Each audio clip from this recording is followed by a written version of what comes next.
Biasanya. Posisi udah gede minta foto. Rag. Lu kalau jadi gurunya, apa yang lu lakukan? Bagi rapot nih. Nih. Katanya gini. Anak ibu nilainya kurang bagus, tapi bisa dikondisi. Tebak anjing. Maksudnya kasih les. Iya datang.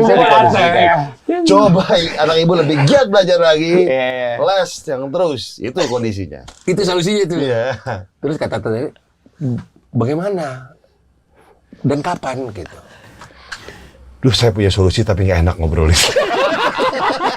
Maksudnya kan, takutnya ntar ada. Iya, ada ngiring anak lain ngiring. Anak emas kan. Gitu. Bisa kondisikan aja itu udah salah tuh bahasa tuh. Oh, itu kan bisa dibikin. Iya benar. Kayak gitu. Sama tahu aja. Jadi terpagokan